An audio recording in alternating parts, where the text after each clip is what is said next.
ఓం శ్రీ మాత్రే నమః. Welcome to my channel. ఈరోజు బహుళ విద్య.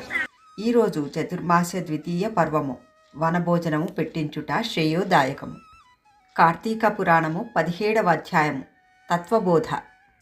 స్థూల సూక్ష్మ స్వరూపాలు, దోషాలు, సుఖదుఖాలు, కర్మబంధం, ముక్తి, జడము, జిత్తు మొదలైనవి ద్వంద్వాలకు సంబంధించినవి. మనం చేసిన పుణ్యపాపాలు సూక్ష్మ రూపంలో ఉంటాయి. అవి నశిస్తే గాని ముక్తి రాదు. మాటలు ప్రస్తావన వచ్చింది కాబట్టి ఈ విషయాల గురించి పరమేశ్వరుడు పార్వతీదేవితో చెప్పిన విషయాలు నేను చెబుతాను. జీవుడవు నీవే కదా, మరి నేనెవరిని అని అడుగుతావేమిటి? అహం బ్రహ్మ అంటే నేనే బ్రహ్మ అని అర్థం. దీనిలో అనుమానం అవసరం లేదు అన్నాడు. ఆ మాటలు విన్న దివ్య పురుషుడు, ఓ మహాత్మా, అహం బ్రహ్మ అనే దానికి అర్థం తెలియటం లేదు నాకు. అర్థమయ్యే విధంగా మీరే చెప్పండి అని మహర్షితో కోరుతాడు. కాముని అంగీకరించి వివరించడం మొదలుపెట్టెను.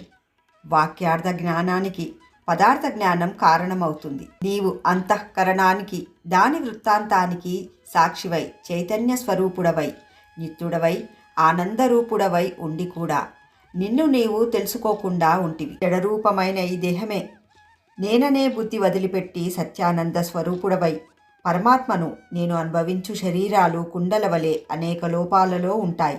అందుకే అవి పరమాత్మ కాలేవు. అలాగే ఆశావాదులు మార్పు చెందుతాయి.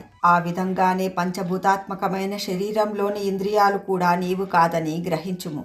మనస్సు, బుద్ధి, ప్రాణవాయువు మొదలగునవి దేహం. ఇంద్రియాలు హాని చేసే లక్షణాలు కలవి. కాబట్టి అవి ఎటువంటి పరిస్థితిలో అవితంత్రంగా పరమాత్మ కాలేవు.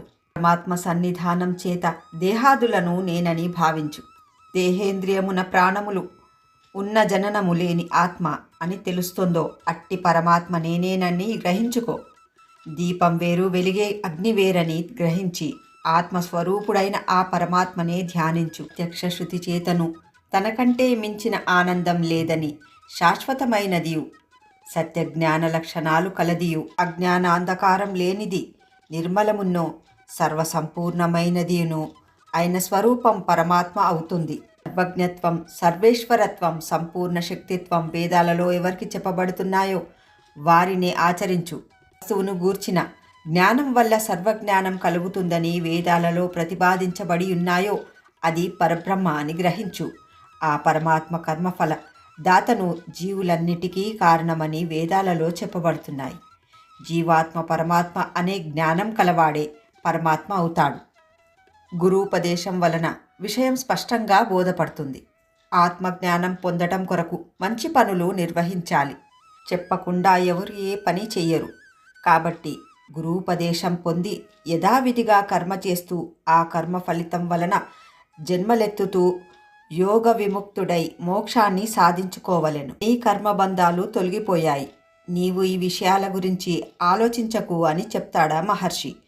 అంతా విన్న దివ్యపురుషుడు ఎంతో సంతోషంతో కర్మఫలం గురించి తెలుసుకోవాలనే కోరిక వచ్చింది. ఇది స్కంద పురాణాంతర్గత కార్తీక మహత్యమందలి 17వ అధ్యాయం సంపూర్ణం. తిరిగి రేపటి అధ్యాయంలో మళ్ళీ కలుసుకుందాం. Thank you.